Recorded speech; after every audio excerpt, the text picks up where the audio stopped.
Hey, what's going on, guys? So choosing the right paddle is a crucial part of playing the game. In this video, we'll be discussing how to choose the right pickleball paddle for you. First thing you probably want to do is determine your budget. There are a lot of different options out there at varying price points, and this is an easy way to eliminate some options in the decision-making process. The next step in choosing a pickleball paddle is trying to determine your playing style. Are you an aggressive player who likes to hit hard shots, or do you prefer finesse shots? Do you play singles or doubles? Do you use a one-handed backhand or a two-handed backhand?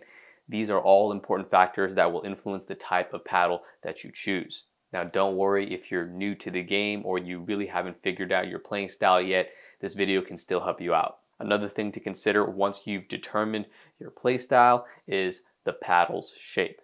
Typically, you'll have the option of an elongated paddle versus a more standard shaped paddle.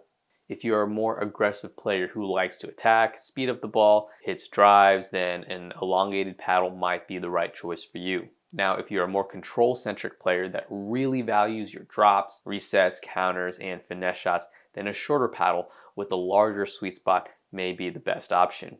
Now, if you're new to the game or really just new to racket sports and paddle sports in general, we recommend you start off by looking at more standard shaped paddles, as they're typically more forgiving and they have a much wider sweet spot. If you're a person with a tennis background or any other racket sport for that matter, then an elongated handle might feel more comfortable for you, as you already have the racket skills and are already comfortable with hitting the ball that is a little bit further away from your hand. The next thing you want to look at is the core thickness. Choosing the thickness of your core can be very important. Even if a paddle is built with the same specs but the core thickness changes, it can drastically impact how it plays. Thinner core paddles are typically 14 millimeters or less, while thicker core paddles are 16 millimeters or greater. Paddles with thinner cores typically are lighter, faster to swing, and provide more power, but are usually considered to have less control. They're great for players who are more aggressive, like to attack, and speed up the ball. On the other hand, paddles with thick cores are usually a bit heavier and provide more control and less power. They're ideal for players who want to be able to drop the ball from all areas of the court and have a more control and defensive oriented play style. They're focused on thinking, resetting, and drops. The weight of the paddle is also an important factor to consider.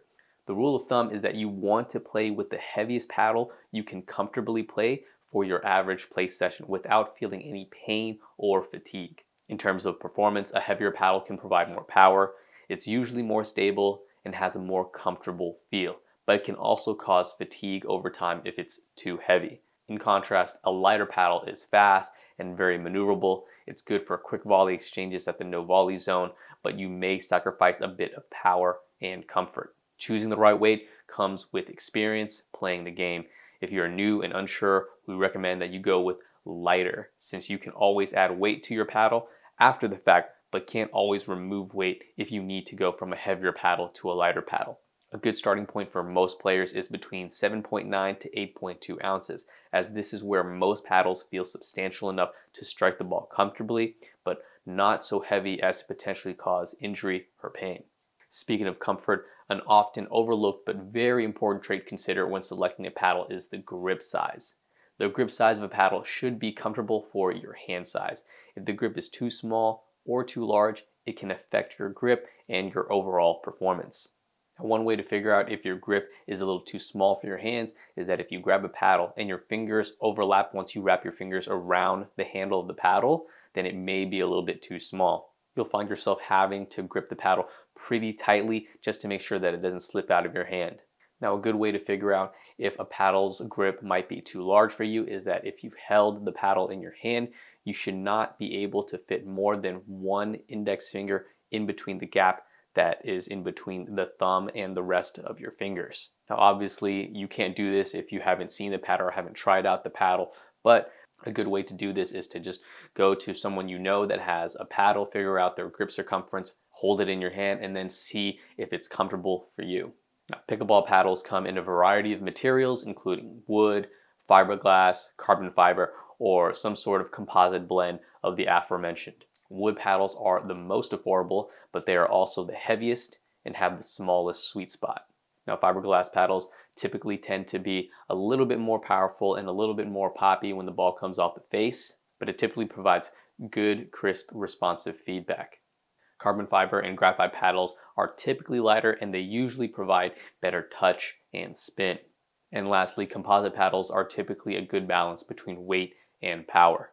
Oh, one more thing I forgot to mention when considering a paddle is the customer service and the return policy. Like we mentioned before, there are a lot of products and companies out there, but here at Selkirk, we pride ourselves in not just the quality of our products, but also the quality of our customer service.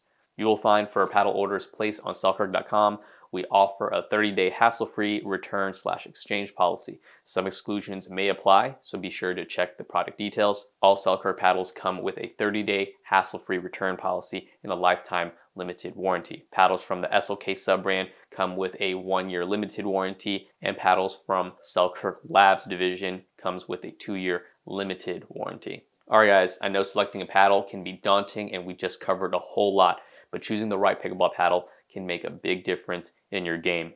By considering your playing style, shape, core, thickness, face material, weight, and grip size,